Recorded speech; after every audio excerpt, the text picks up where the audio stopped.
तर आजच्या व्हिडिओत आपण पाहणार आहोत की पोपटी कशी बनवतात. तर पोपटी बनवण्यासाठी सगळ्यात महत्त्वाचा असतो भांबुडीचा पाला. तो आपल्याला रानात मिळून जातो, कारण की तो रायगडच्या रिजनमध्ये सगळीकडे मिळतो. त्यानंतर कांदे आणि बटाटे घेऊन त्याला उभा आणि आडवा चिरायचं. पूर्ण त्याला चिरायचं नाही, एक आडवा आणि एक उभा असा छेद द्यायचा त्याला. त्यानंतर त्या ह्याच्यामध्ये तुम्हाला तिखट आणि मीठ टाकून घ्यायचं आहे. तुम्हाला तिखट जास्ती आवडत असेल तर तिखट जास्ती घालून घेऊ शकता. त्यानंतर मडकं घेऊन त्याला चारी साईडनी भांबुडीचा पाला लावून घ्यायचा आणि तो नीट लावायचा, कारण की जेव्हा आपण साईडनी त्याला आग लावतो तर तेव्हा त्यातले आतले कांदे बटाटे, आम्ही अंडी टाकली आहेत, कणीस टाकलेलं आहे, ते जळलं नाही पाहिजे. त्यामुळे सगळ्या साईडनी बरोबर तो पाला लावून घ्यायचा.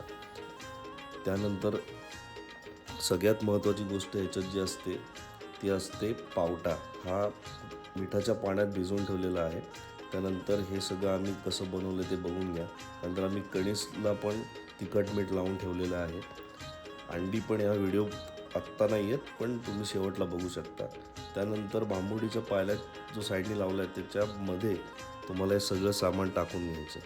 मध्ये मध्ये पावट्याच्या शेंगा टाकायच्यात, परत कांदे बटाटे, परत अंडी, परत ते शेंगा, असं सगळं करायचं. त्यानंतर ते वरनं पॅक करून विटेवरती ती हंडी उलटी ठेवून त्याच्यानंतर तुमच्याकडे जर झावळ्या असतील सुकलेल्या किंवा काही सुकलेलं तुम्ही जाळू शकता, ते घ्यायचं आहे आणि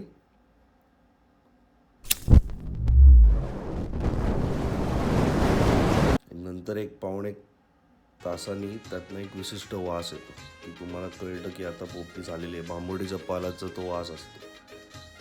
ती झाली की भांबुडीचा पाला काढून मडकं उलटं करायचं आणि तुमची पोपटी तयार. व्हिडिओ आवडला असेल तर लाईक आणि सबस्क्राईब आणि शेअर करा. धन्यवाद.